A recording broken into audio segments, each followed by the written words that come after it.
খড়দায় বাহিনীর বিরুদ্ধে সরব শোভন দেব। কেন্দ্রীয় বাহিনীর বিরুদ্ধে ভোটারদের প্রভাবিত করার অভিযোগ। বাহিনীর বিরুদ্ধে বিজেপির হয়ে কাজ করার অভিযোগ কৃষিমন্ত্রী শোভন দেব চট্টোপাধ্যায়।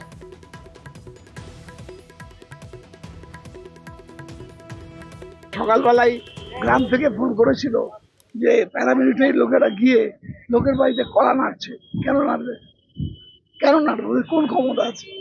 লোকাল পুলিশ সঙ্গে নিয়ে যেতে হবে। ওরা হট করে একটা বাড়িতে ঢুকতে পারে না।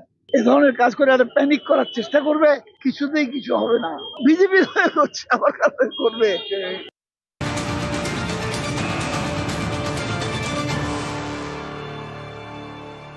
আর যে খবরের দিকে নজর রাখবো, ঋতুপর্ণা সেনগুপ্তকে ইডির নোটিশ। আগামী সপ্তাহে তলব করা হয়েছে অভিনেত্রী ঋতুপর্ণা সেনগুপ্তকে। ভোটের আবহে আবারও সক্রিয় ইডি। এবার অভিনেত্রী ঋতুপর্ণা সেনগুপ্তকে ইডির নোটিশ। 5ই জুন সিজিওয়ে তলব করা হয়েছে অভিনেত্রীকে। আমাদের সঙ্গে রয়েছেন প্রতিনিধি অনুপ। কোন মামলাতে, কোন কাণ্ডে এই তলব করা হয়েছে অভিনেত্রীকে?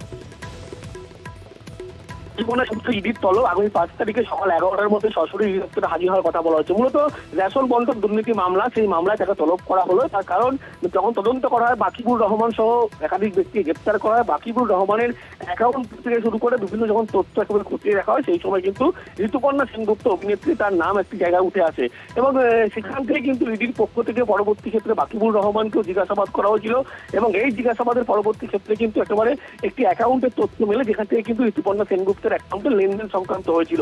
সেই কারণে ঋতুপর্ণা সেনগুপ্তকে কিন্তু জিজ্ঞাসাবাদের জন্য আগামী 5 তারিখে তাকে সরাসরি ইডি দপ্তরে বেশ কিছু নথি নিয়ে, অ্যাকাউন্ট সম্পর্কিত নথি নিয়ে একেবারে হাজির হওয়ার কথা বলা হয়েছে। ইডি আধিকারিক যে তথ্য পেয়েছে সেই তথ্য নিয়ে তাকে জিজ্ঞাসাবাদ করতে চায়, তার বয়ান লিপিবদ্ধ করতে চায়।